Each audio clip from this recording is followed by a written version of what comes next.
Dry wind of the northwest, the ground bleeds fire from your tall mountains. Cold wind of the northeast, from icy peaks the rivers cleave the land. Wet wind of the southeast, clouds over hill and under dome of Punzel. Hot wind of the southwest, burn away that which blocks the path of life. 4 winds, 1 storm. Destruction and birth in a mandala of weather. Clearing debris from the sacred path, discipline of nature, liberation from delusion, greed, envy, anger, torpor, and pride. The living lies of suffering and waste, muses of evil. The tail of the drake had a will of its own. The dragon spun around fast to catch it in its jaws. In such an action, the tornado of existence began its cleansing rotation, still echoing throughout the ages. Welcome to This Is Lit, a podcast where we drink and talk about our favorite books. I'm Elizabeth. And I'm Casey. So raise a glass and let's get started. Okay, Liz, what are you drinking today? I am drinking Poppy Chardonnay. Again? It's good.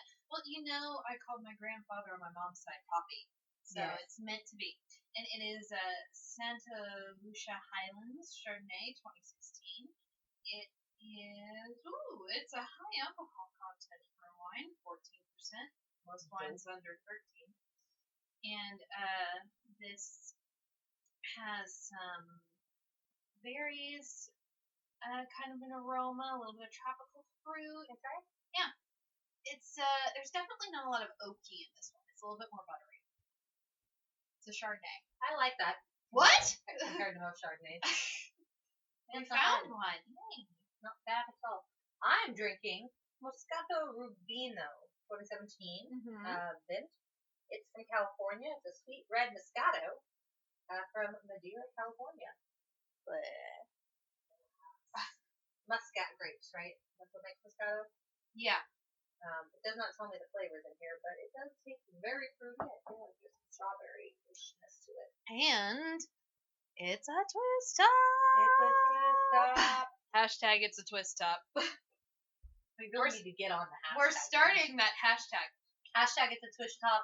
Hashtag listen to our podcast. Yeah. We gotta work on our marketing game here. We really do. It's a new year, new us. Happy New Year, everyone. Happy New Year.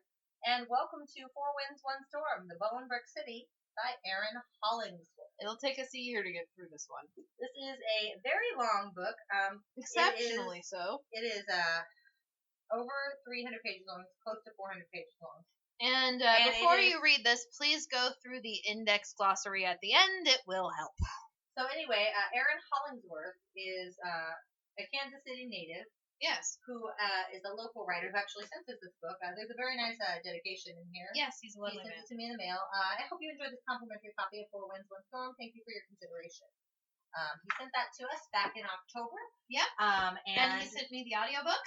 And we said we would read it on the podcast. Yes. It is a kind of Western / fantasy. High Western / murder sci-fi mystery / fantasy / noir kind of a thing. Yes. Now, I have a confession to make.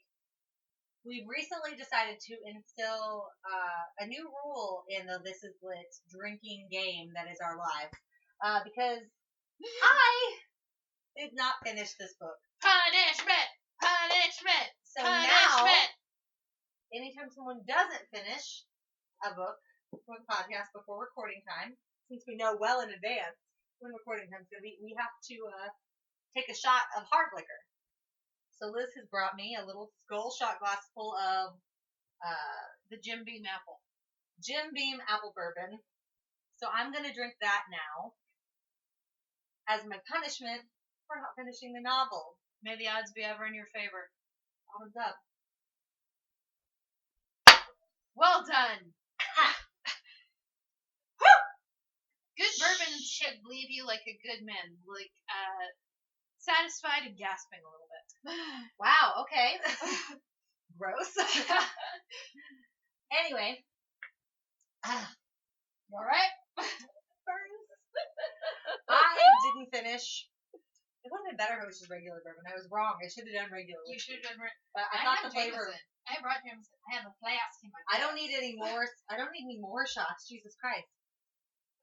I didn't finish the book, and there are a couple reasons. reason number one, the main reason, is it's very, very long, and I am very, very busy. Mm-hmm.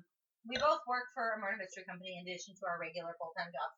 Yes. But I work for the murder mystery as both an actor and as the assistant director. And we are recording this in December, which is the busiest month of the year for us. And I worked, I think I did the math, and I worked last week, I worked 85 hours between my 3 jobs. So I haven't had a lot of free time. And then the other reason I didn't finish this book is I really didn't like it that much. It required me to work too hard for the narrative. It is a lot of work. In the intro to the book, Mr. Hollingsworth talks about how he wanted to create something that was very new and very different from anything that had come before, which I commend him for. I think that's a really admirable goal. And he even mentioned specifically Tolkien, I believe, and how he didn't want to utilize Tolkien's elves or any of like the all existing stand-in fantasy characters that we already all know. And so he decided to create his entirely new mythos, including fantasy characters that are invented by himself rather than new fantasy characters. Which, again, I find very commendable. However, I would maintain that if you are wanting to create something brand new within the fantasy genre, you should still not stray too far from the existing tropes. So I would say, what have we got here? Let me see. Like, a chakra is something that we can understand that is in our existence, but what's the main race that's in this book? It starts with D. Dracarys. Yeah. Whenever someone said Dracarys in the book, I'd kind of space out a little bit, because I'm like, that's a purple-skinned thing. According to legends, they're hybrids of prehistoric dragons and fairies. Which, even that is something I could hang on to. Like, I could hang on to a Dracarys as, like, a new existing character. It makes me think of, like, the Dragoons in Final Fantasy and the Mana game. But there are so many new species. Every species is new. The only species that is in the book that I am familiar with are humans. That's it. High Rover. And I would argue that if you're wanting to create something new, like a new race for a fantasy, like presumably in the hopes that it'll catch on and like that you will later be like Tolkien, the way that Tolkien created orcs. Everyone knew what elves were when Tolkien wrote. Everyone knew men. They knew dragons. The ones that he had were new was Maya, which was still based in the concept of like deities and angels. Yes. And wizards. And then everyone orcs. knew what a wizard was. And orcs have a lot of basis in elves and goblins. Yes. So like even the stuff that he created new, he still cherry picked from the existing mythos to create that. And he didn't just do wholesale new creatures. So like if you wanted to include Dracarys as your main race, and then have humans and elves and dwarves alongside of that, it would have been much easier to manage. And I also feel like it would have been less work for him because the opening pages of this read like a manual because he's trying to describe these characters while also giving narrative. Yeah. And it just made it really hard for me to focus. Like, I don't want to have to... There is a glossary in this book, and I didn't realize that at first. Yes, I will recommend if you do read this book, read the glossary first. It's page 361 of the paperback novel that we have. It's at the very end of the audiobook, which I had, and I'm like, if I had known this was at the end of the audiobook, this would have really helped me. But I just kind of okay, there's made up words in here, and just went along with the story. See, but like I could have done that if there was a made up word every couple pages. It was every couple sentences. There was a new made-up word. It really was. And so for me, it was like... It was hard to start. Like, first, I didn't realize there was a glossary. And so I read 20 pages of this novel without knowing there was a glossary. And just like... I didn't realize there was a glossary until I finished the audiobook. Shit. No, I still got through it. I literally was just reading, and I would just be like, what is this? I don't understand. And then after about 20 pages, I realized there was a glossary, and that helped a little bit. I still ended up flipping through the glossary, like, every 5 seconds. I had to flip through the glossary to review. Yeah. And, like, Liz and I talked about this book before we started. What is it, the Tendikais? Tendikais? Is that how they're pronounced? Yes, Tendikai. Tendakai. I did not know what that was. I was like, oh, it's like a porcupine human. And she was like, oh, it's like a bug guy. Like, we had entirely different images of what it was. And I'm not, like, I don't want to sound hateful because I have never written and published a 400-page novel. And it takes a lot of really hard work. And there's clearly a lot of world building that went on here, which is really impressive. But it was almost too much for, like, a first novel introducing, like, conflict at the same time that you're introducing in like 4 or 5 new species and like social groups. A lot. Like it was really overwhelming, and I got about where's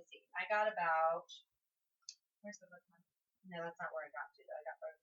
I got about 75 pages in, and I just was like, I can't. I'm rereading the same sentence over and over again in the hopes that it'll make more sense, and I just couldn't.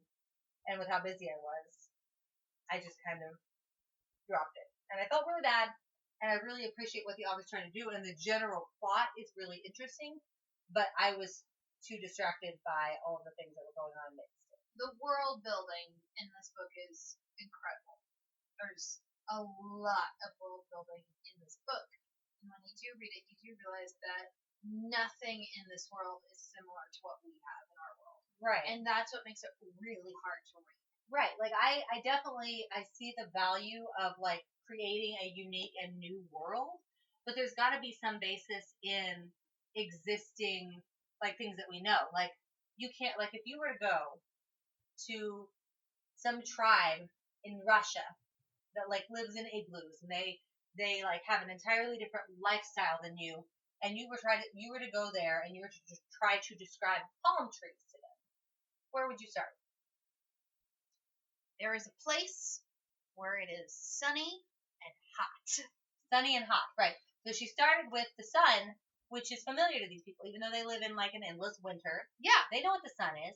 I was going to say I would have started with it is a type of tree that is different than what you have here, because they know what trees are. Yeah. But this book doesn't do that so much. Like, there are some things that are familiar, like telephone poles and diners, but, like, and beer, bicycles. There are familiar things like that, but, like, their culture and their socioeconomic standings are so completely removed from what we experience on a day-to-day basis as humans that there's no common ground for us to understand the explanation as it's being given to us. It takes a long time.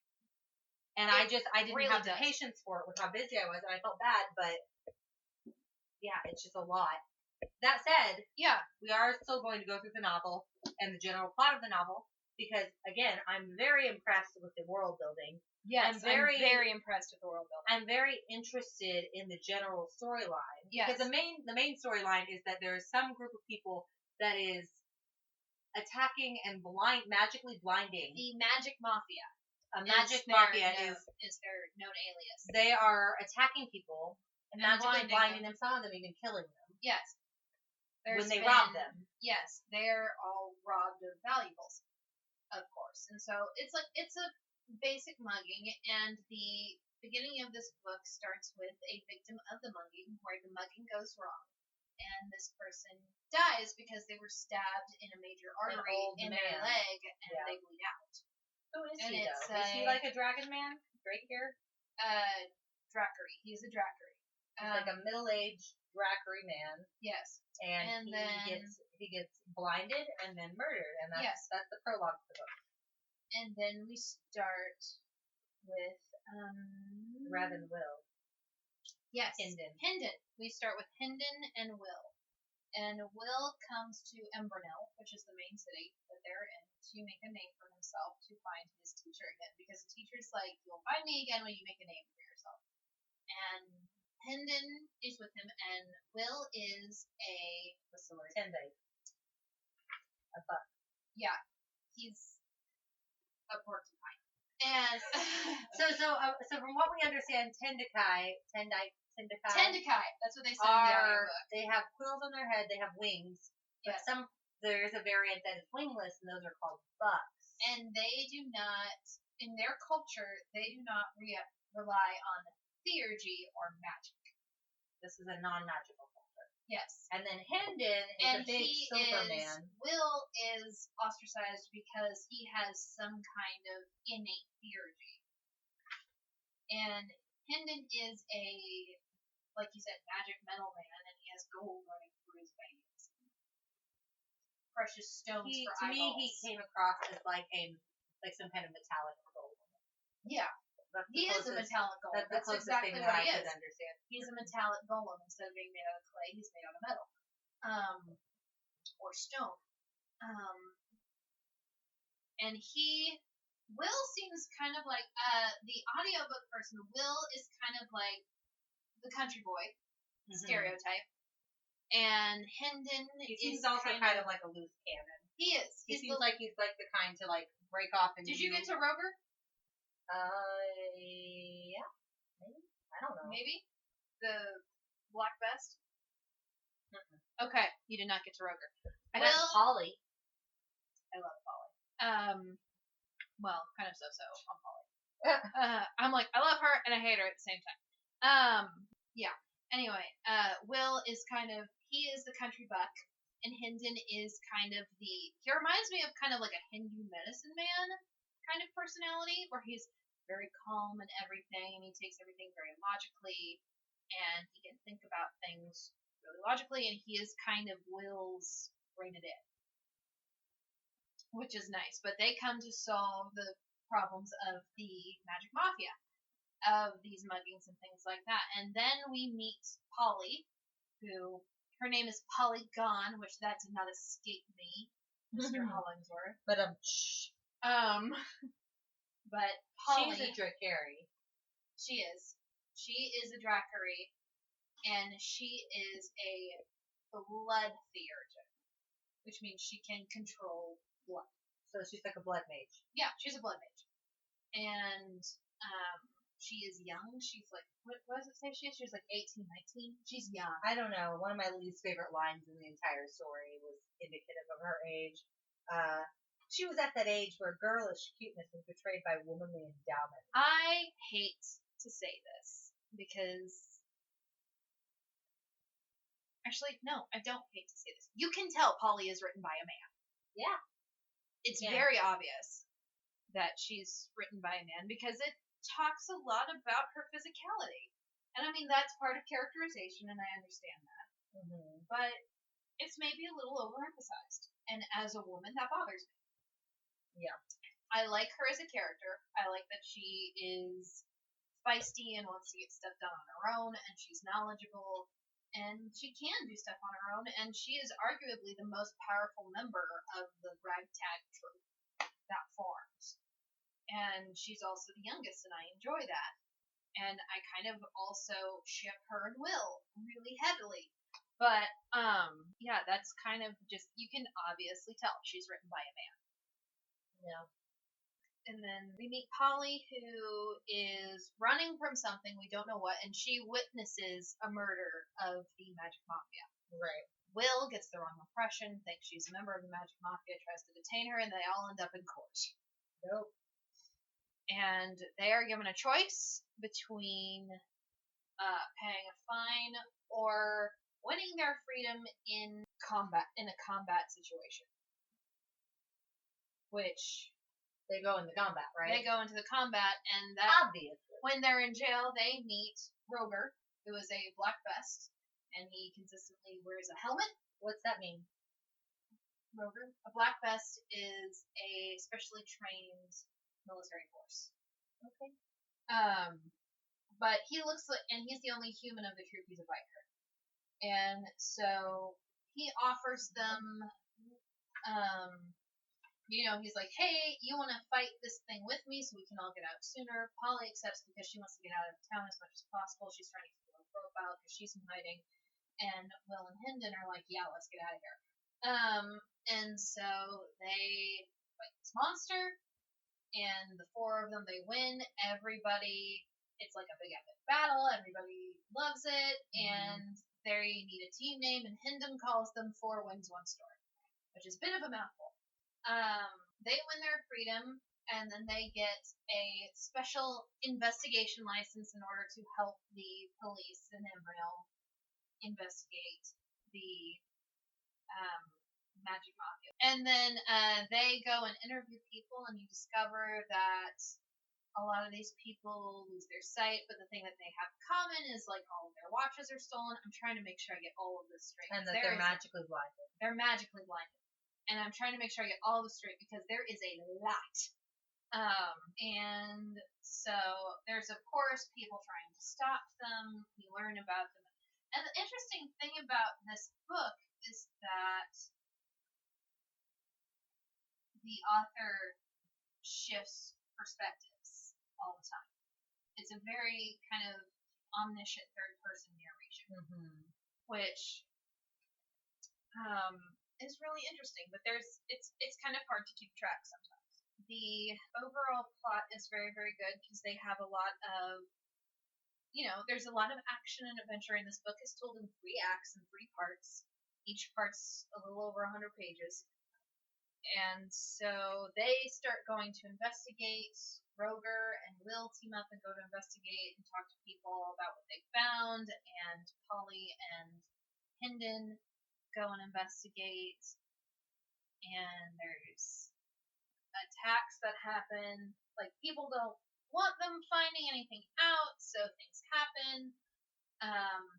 Polly is shot from her window, and like with a gun? Yeah, like with or a gun. Or with something else that's a fake word that doesn't make any sense? No, it's a gun. And so, like, Polly is standing in her window, and while she's standing in her window, she is shot and bleeding out. And the only way for her to survive is she sucks Will's blood, and you discover that Polly is also a shapeshifter. She can change form as well. What? Yes. So if she takes a lot of blood from a being, she has 2 choices according to her theurgy code that everyone has to live by. Which, by the way, if you're a blood theurge, you have to wear red at all times in order to do your magic. I don't know. That rule is never established. You mean your magic doesn't work if you're not wearing red? Yes. It's fashion specific. If you're a blood, so she has a red bra. That sounds like a big excuse to talk about a woman's bra. Remember when I said you can tell she's written by a man? Okay, what does it say? Blood theurge. Yeah, she has 2 choices. She can either take on the memories of the things she sucked the blood from in the last year. So, like, if she sucked blood from you, she would get your memories from the last year in explicit detail. Or she can take the form. Would she get my memories and I would lose them, or would she just get them also? She would just get them. Or she could take your shape for a couple of days. So there would be 2 of you walking around for a while. And so she takes Will's form for a couple of days, and then it's like, oh, well, this works out well. And they're working with the Embry-Nell Police Department, and you find out there's a lot of crazy twists and turns in this. But the basic gist is you find out one of the cops is dirty, and they go find this mage because he is stealing this glass because there was an old theurge that tried to cheat death and extend his life to immortality, even though these beings live about 10 to 12 centuries. Yeah. Even though they live about 10 to 12 centuries, they're still trying to earn immortality. 1200 years is not enough? Apparently not. And so there's this old tale of this old thing, and they realize There's this very specific there. There's this old tale of this old traveling theurge with magic, and he looked into this glass, and in the glass he found the secrets to life and immortality, and he used it, but then all the other theurgers got scared and got rid of him, and so that glass that he cast his spell in was made into all these watches, and so all these people were using, because eyes are the window to the soul, so because when they're blinding people, they are taking part of their soul with this compact mirror spell they've got, so they need these people alive, which is why they're not killing them. They need 13 of them. And so they go and kill this major theurge, and it's a big hullabaloo, and they think they're done, and then you find out that they're not done. Of course not. No, they're not done. And so the person who was kind of this mage who said they killed Apprentice He was a major fixture in the city. He's kind of like, he's like you know how like you have like city council members? Mm-hmm. He was a member of the city council because he was a very prominent businessman. And he was also the student of this crazy mage. And he wants to continue the work, and so he gets Four Winds with Storm to guard him. Shit goes down. You find out he's crooked. Half of the police force is crooked. And then craziness ensues. And they try to, like, blow up. And then he gets angry and tries to blow up the city. And so Four Winds with Storm have to save the city. It's a pretty, like, once I got past the I don't know what this species is and was just like, okay, this is species A, this is species B, I really got into the story and I enjoyed it. Really? Yeah, I did, because I like those kind of L.A. noir mysteries. However, I think this book could have been 3 books. Or it could have been half as many pages. Like, okay, so that's the thing. Here's the thing. Yeah. I'm sorry, I was trying. I had a shot. I know. There are some things here that I'm like, I'll accept that. Like, I'll accept, you know, like a black vest as being like a state-employed urban monster hunter. Like, sure. Yeah. Sure. Give it a new name. But why the fuck do we need a different term for sexual intercourse? Shunned. Why can't we just say sex? Why can't we just say they had sex? Like, I don't understand why you need to make up new words just for a basic... Probably because he didn't want to use the word fuck. Because in the book a lot, when they're swearing, they say shunting. And so I'm like, oh, fucking, I get it. Context clues. But that's not necessary. It does not add anything to the world. That's lazy writing. Just like replacing a curse word with a new fake curse word, just so that you can be like, oh yeah, they have their own language and their own, like, that's lazy writing. I don't know. People will not say Tolkien's language was lazy writing. Tolkien actually wrote full languages that have true. all of the rules of language. Tolkien didn't just make up a couple of words in a language. He wrote an entire language. He wrote 4 or 5 entire languages. And that is not lazy writing. No, that's the opposite of lazy. He literally wrote the novels to have an excuse to use the languages that he had already written.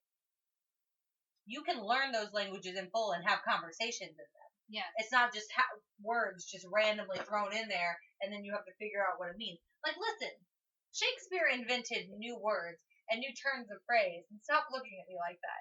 I have no problem with trying to create something like that, but you don't have to do it every 3 sentences. Less is more. Like, the more incomprehensible bullshit you put into your words, the less I have any idea what's going on in the plot itself. The plot sounds so interesting to me, but there's just, like, so much incomprehensible jargon in between me and the plot that is basically a screen keeping me from even knowing what's going on. Like, whenever Polly was, like, assaulted by that pimp, that John. Yeah.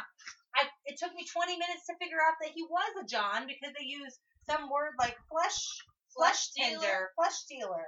And I was like, is he a cannibal? Oh no, he runs a prostitute ring. Like, I figured it out eventually, but I had to read the scene. I'm a fast reader. Yeah, you are. It does not take me long to read through something. We read that novella a couple of episodes ago. That took me a car ride. Yeah. I finished that, on a short car ride because I'm a fast reader. If I have to slow down what I'm doing to figure out the words, I have a short attention span. Yeah. And, like, part of the reason why being a fast reader is beneficial to me is because that way I don't lose track of what's going on before I get to the end of a paragraph. Whenever I have to stop every sentence to look up a different word in the back of the book and then flip back, it's hard for me to keep track, which is frustrating because the plot that's here behind all of the world building and the fake words is really intriguing, and it's very, like, Western cowboy, like, adventure, and it's very, like, 30s noir, and it sounds dope, but I couldn't get to it. It was inaccessible because there was too much world building happening. I definitely like the plot of this book a lot. Yeah. It's a very interesting story. However, it was a very hard book for me to get through because I am very impressed by all the world building, but I feel like It's overdone. I think there is a possibility of it being overdone, which, that this would make an excellent movie where visually you'd be able to tell Right, you the don't have people to. apart, and you don't need all of that expose. Well, and it's not just the species. Like, obviously the species is my main problem because every single species in, like, this Four Winds group is, like, unfamiliar to me. But it's like the other words. It's just like, let me flip to a random page here. Well, like, it took me a long time to figure out what theurgy meant, and that is mentioned, I think, every other sentence in the book. And then I was telling one of my friends about this book, and she's like, that's a Dungeons and Dragons term. It's magic. I'm like, oh. I knew the word theurgy. I played Dungeons and Dragons. You know that I played Dungeons and Yeah, Dragons. you're the Dungeon Master. But, like, I'm trying to find a specific spot where I got really But frustrated. at the end of the book, it kind of describes kind of the origin for some of the species, and a lot of the origins are dragons mating with fae. So then it's like, oh, this is kind of like a strange fairy realm kind of a thing with a little bit of... Is it a fairy realm, or does it take place inside of molecular cells? Because I'm unclear on that. Aaron Hollingsworth, is this like a fairy kind of realm? A hun cell is described as a natural enclosure, part rock, part flesh, vast enough to sustain gravity, atmosphere, and life. The cells of reality. Geo-organic in nature, part flesh, part rock. That doesn't even make sense. So is this a fairy realm, or is it a living planet? It doesn't sound like a living planet. It sounds like each of these different towns is a different cell in somebody's circulatory system or something. It was not clear to me. Like, the concept is not well formed enough for me to understand what it is. My brain hurts. I wanted to like this book so bad. Like, the characters are interesting. Like, in Polly's introduction, she goes into this barber shop and, like, gets her hair cut by this guy who apparently is, like, her father. Yeah, he's her father. And he doesn't know it. No, he doesn't know it. That's interesting. I'm interested in that. But, like, also, every 5 seconds during that haircut, he says something incomprehensible that I have to look up in the back of the book before I even know what he means. Yeah, and then you find out it's like, oh, yeah, by the way, Polly is running from her serial killer of a mother who taught her all of her blood theurgy. So also, I am fascinated by these characters in this story, and I really like it. It's a hard book to read. And I think the story in there is definitely good enough to be worth telling. But I feel like we get off on these tangents sometimes, and the world building sometimes gets overwhelming. And it's a very hard book to get through. The hiccups now. Yes, that's that shot. Great. Maybe you should finish the book. I would have finished the book if I had had time. Okay. However, I feel like the fact that you did not feel the need to finish the book is a review in and of itself. Ugh. This is so frustrating because, I mean, literally the other week, whenever we did, my birthday episode, I went on this tangent about, like, no one should criticize anyone else's, like, reading material. Like, if you enjoy it. And, like, I looked on Goodreads. This book has a shit ton of 4 and 5-star reviews. People love it.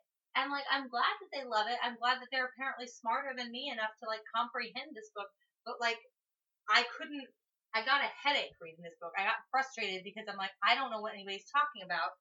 I'm sitting here and it's like, even just the line, he was a tendikai, a wingless buck. Like, what does that mean? That entire sentence is incomprehensible. I'm like, what is a tendikai? I shouldn't have to jump to the glossary at the back of the book to figure out what they're talking about. But there's enough interesting stuff in there. Like, I want to know more about Polly, whose apparently entire life maxim is built around the idea of murdering people for power, which is pretty repulsive in my opinion. Polly is presented as a likable character. Why should I like her? Yeah. Give me a reason. You're not giving me a reason because you're too busy building the concept of this world. The reason you should like her is because she doesn't want to murder people for power. But she does. She has. And she doesn't want that darkness to kind of take over her life, so she kind of does the Edward Cullen thing of murdering people who kind of deserve it. Like, I don't even know half of these plot points because I couldn't get past the fucking gate of all of my words. They're made up. On the upside, the characterization in this book is fantastic. I really like the plot of this book. Mm-hmm. And I'm very impressed with the world building. It is a lot to get through, and I will admit that if this read is work. It's not I'm just going to read this for fun. You have to work at this book. I read for fun. I know. I don't read to work more. Again, I worked 85 hours last week. Do you think I read to work? This is I do have some issues with this book too. I mean, like, I really like the characterization. I really like the plot. I like the world building, but it gets off into some tangents so much, and there's a lot of the world building. The problem is he gets into the book and he just assumes everybody knows what this is. Yeah. And that is the hard part to get through. Because he doesn't want to do all that expose, he kind of wants to get to the plot. And it is an exceptionally long book. This book could have been divided into two. It really could have, at least 2 books. And I don't like how Polly is written. It's super sexist. Yeah, Polly... She's called a silly bitch at one point. She's attacked by a fucking pimp at one point. Yes. At one point she says, well, I may murder people so that I can have more magic and power, but at least I'm not a slut. Polly is clearly written by a man. I like that the female and the youngest member of the troop is the one with the most power, but I do not like how she is written. I don't need to know about her bosoms or her magical silk hair. I just... Or her eyes, or the fact that Roger only wants to see a... Oh, by the way, Roger, as a character, was put under arrest because he had sex with a 16-year-old, which I did not care for. Dope. That was not okay. Glad that happened. And he just kind of laughed that off, which, as a female, that's Listen, good. Can I be frank? And not Because even I'm as a female. That should not be okay for anybody. Can I be frank? Because clearly I'm too far gone to just be, like, chill at all. Go for it.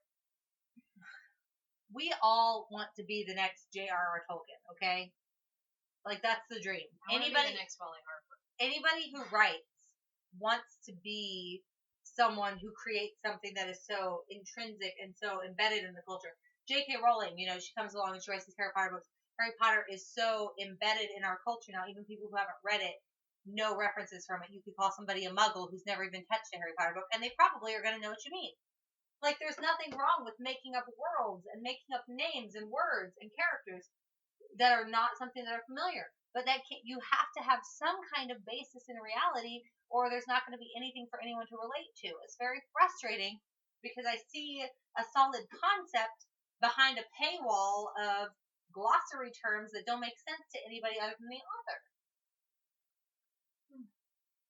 And I get it because somebody's trying to do something different, and you take a chance like that, and you're gonna fly or fall.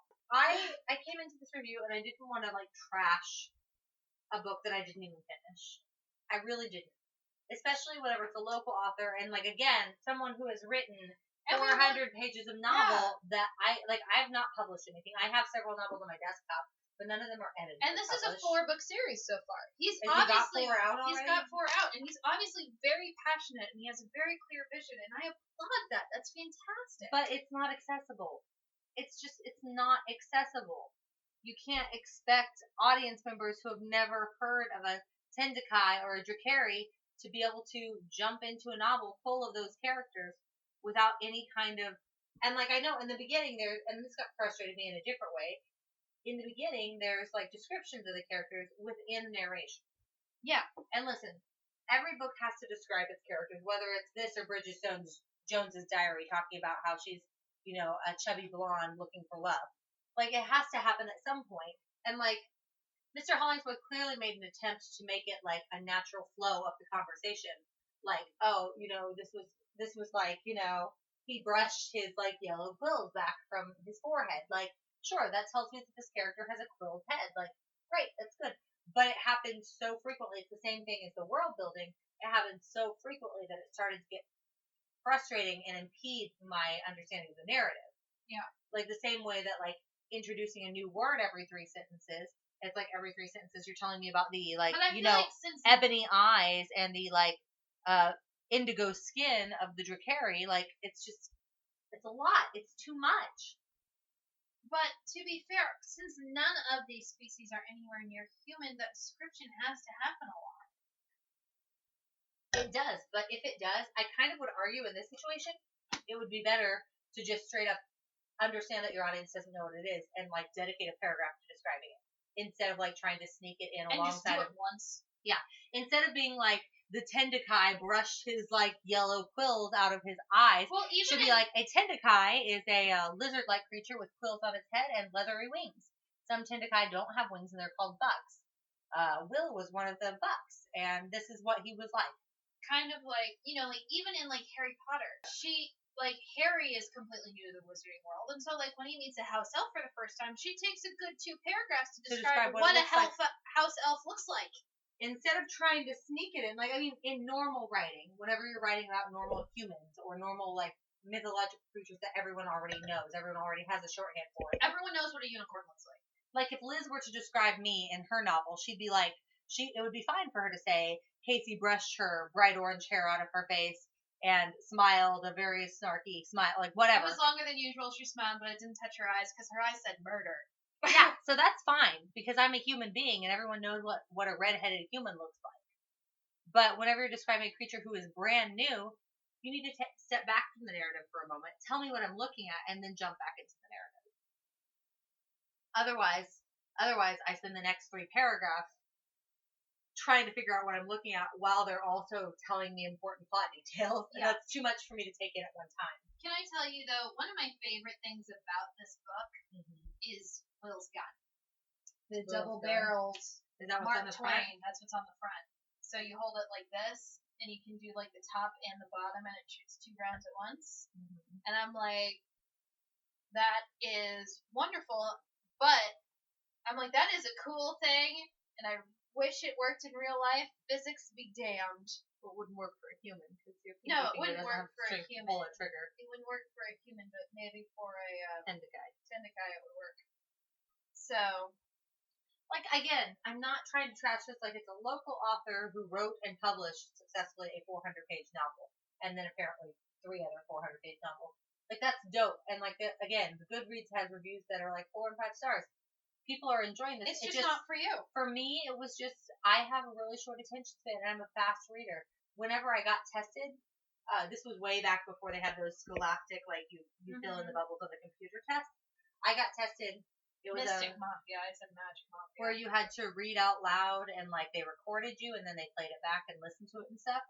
And I, like, at, like, 8 or 9 years old, had the reading level of an 11th grader. Yeah. But whenever I was asked to read out loud, I skipped things. Like words like in and the and. You're a speed reader. Those words didn't come out because I'm a speed reader, and so I skip over them. So a book like this that requires you to stop and reference and engage is too hard. Like, sometimes I struggle with Good Omens, one of my favorite books of all times, like having to stop and jump down to the footnotes to figure out what's going on. Sometimes I'll read the whole page and then go back for the footnotes. Oh! I didn't know this because I had the audiobook. Going back to the actual plot, the mage I told you about who tried to extend his life, Exlor the Mad, the poem about him is in the shape of an hourglass. And he's supposed to be a time theurge. That's dope. I'm like, that's real cool! Yeah, I didn't know that! Stuff you miss out on whenever you listen to an audiobook. But yeah, like, I mean, it's just for someone who is a speed reader, or for someone who doesn't have the patience or energy to, like, reference every word that is unfamiliar, it gets exhausting. Like, I mean, growing up, like, I was that kid who would, like, look in the dictionary if I saw a word in the book I didn't know. But the frequency that had to happen at was not as high as in this book. Yeah, I don't know. Once I kind of got through the exposition, and this is a strange and different world, I really kind of enjoyed myself. I mean, the plot sounds... I had a good time. The plot sounds super solid. I love magic. I love westerns. Yeah. And this definitely has that vibe to it. Maybe I'll give it another chance. It's definitely kind of like a magic mixed with because, like, when we got to... Well, I remember texting you and being like, there's a bug guy, a stone guy, and a purple girl. And that was kind of like when I was still kind of trying to figure things out. And I'm like, okay, well, you know, like, each culture's kind of different. Like, Will is kind of like a country bumpkin, but he was kind of raised in, like, a Native American kind of culture. And get your face out of the book. And Hendon's very much like he studies chakras and history, and he's very much like, he's very much like the old temple guru, and Polly is very much like Why does Polly have a Bayou accent? Polly does not have a Bayou accent. Yeah, she does. In the audiobook, she has she very much has an Indian accent. So the person who does the audiobook, I mean, that was another thing that annoyed me, is like her voice, like, well, you the dats and the dares, like, no THs to be found, which comes across to me as like a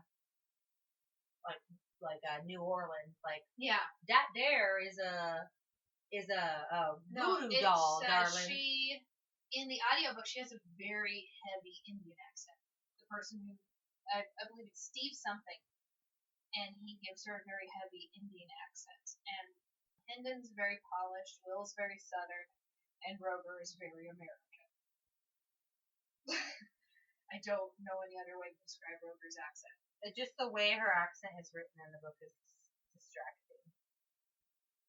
Yeah, well. How thick would you say that pipe is?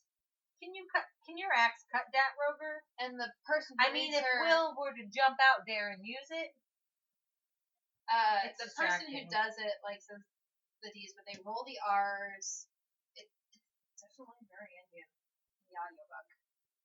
So I guess that's a performer choice on that. I don't know. I don't know. The person who performed this audiobook did an excellent job, because they gave all the characters very distinct voices. And that's you have important. to. Yeah. And they did an excellent job. I'm going to look up who it was, because I really, really liked them. They did a really good job. I don't listen to a lot of audiobooks, and again, it rings around back to my ADHD. Mm-hmm. When I'm reading, if I do get distracted, the fact that I can go back and revisit... Steve Vito. The fact that I can go back and revisit what was just said, like I can just jump back a couple of lines and reread it, is great. With an audiobook... Hendon was a very polished, kind of like British Indian accent, and then Polly had a very heavy... Chumlish. It's called Chumlish. Yeah. Which, again, I don't know what the word Chumlish is supposed to mean. It's not in the glossary. And Will had a very, like, good old southern boy kind of accent, and Roger was very much a frat boy. So they did a very good job giving all 4 characters very distinct voices, and so that really helped me getting through the novel, because I knew who was speaking, I knew where they were coming from, I knew which species they were. I don't want to picture a bunch of humans with weird skin colors. But that's all I was doing. I was really just picturing humans with weird skin colors. And it's frustrating because I know that's not what the author intended, but there's just too much going on for me to... And see, I didn't picture humans with weird skin colors. I was like... The only one that I found easy to picture was Hendon. Yeah. He was very easy for me to picture. Was easy to picture. But again, he was one that was based in existing mythology, because he wasn't a golem. Well, he wasn't a golem, because there are golems in the book. Yeah. And they don't have free will. But he like, his imagery was based very similarly to a golem, and so you're like, I can picture a very metallic metal golem and have no problem picturing that character. The ones that I ran up against trouble with were Will and Polly. I'm like, I have no idea what you look like. See, I had no trouble with Polly. So I guess that's just a difference. But did you picture her like that she's described? Because a Dracari, 2 fingers, 1 thumb. Eyes with 3 irises? Yeah. What does that mean? What does 3 irises 1, 2, mean? 3. Like they're in a pyramid. Is that just the irises or the pupil as well? Because the iris is just the colored part of your eye. See? Let's get to a bottle rating before you get What's your bottle rating, Liz? I would give it a 2.5. I enjoyed it, but it was definitely not I'm gonna sit down and read this book for fun. It was I have to work to read this book. But I really enjoyed the plot. I love the characterization. I'm impressed by the world building. As a writer, I'm very impressed by the world building. I'm astonished by it. The world building belonged in an encyclopedia. The world building belonged in, like, He should have written his book, and then he should have written an encyclopedia. The World of Emberil. Like, it would have been... My issue with this book is that it's a lot of work to get through, and I think it's too long. I think it really needs to be broken up into separate parts. Or separate books. Mm-hmm. And I understand why he had to do it in 3 acts. I understand the story. But there is... Does the story end on a cliffhanger, or is it resolved? The story ends resolved, and because I know there's 3 more books after this. They leave the city to go find another thing. So the next book is an entirely separate unit that just features the same characters. The next book is an entirely separate unit that features the same characters. Well, thank God for small mercies. At the end of the book, you discover that Polly's mother is coming after her. Right. And she is a massive serial killer. Well, presumably so would all blood-thirds be. Yes. I give the 75 pages that I read 1.5 bottles. I'm sorry, I couldn't. This was not for me. Apparently, there are a lot of people who enjoyed it, and the plot sounds interesting, but I couldn't get to it. I'm curious about the next book. The next one. I'm curious about it. I will not make you read it. I will read it in my own free time. The Geohex of Wraith County, Book 2. I'm interested. I'm curious. But I'm curious about the next book. Listen, I want to see what happens. I really appreciate being sent this. It's super cool to have somebody give us their work that they've worked really hard on and have us listen to it. I don't mean to nag at it because I know no one wants somebody to tear their work apart on a audio recording and post it on the internet. And that's not what I'm here to do. There's a lot of good about this book. I just was very frustrated as I was reading because I could see things that it's a bad deal whenever you ask someone to read your book who is also a writer. Yeah. Liz and I are both also writers, so we have our own ideas of how things should go. And I'm not here to trash Mr. Hollingsworth or say that he shouldn't be writing in any way, shape, or form. I'm just saying the things that I struggled with in his book and the things that I would have done differently. But again, it's got 4 and 5-star reviews all over Goodreads, so apparently there are people enjoying it. Yeah. Mr. Hollingsworth, if you want to send me the second book, I will read it. And thank you for sending us the first book. Yes, thank you so much. It's very sweet of you. Very sweet of you, and we really did enjoy being able to discuss it together. And I hope you don't take personally my criticisms of the book. I liked it. It was just really hard for me to get through, but I enjoyed the overall plot. I was fascinated. I mean, it's very cool to see someone try something that's completely unique, for sure. It just depends on whether it works for you or not. It's an amazing choice. So, I really like it. So that's 4 Winds, 1 Storm, the Bone Brick City. There are 3 more books in the series, so check those out. They are available. I think through Amazon and through Audible. And I know he's written some. Some other books involving vampires. So check him out. His name is Aaron Hollingsworth. He has a Facebook page that you can follow and like. And maybe it will be to your taste. Thank you so much again, Mr. Hollingsworth. And yes, thank you. If you guys enjoy our podcast, check us out on Instagram, Facebook, Twitter, and our website, literaturePodcast.com. Yes. And until then, we hope you have a wonderful new year. Happy 2019. Cheers. Cheers. Thank you for listening to our podcast. For more information, visit us at literaturePodcast.com or check out our Facebook, Twitter, and Instagram pages. And remember, too much work and no vacation deserves at least a small libation. Cheers!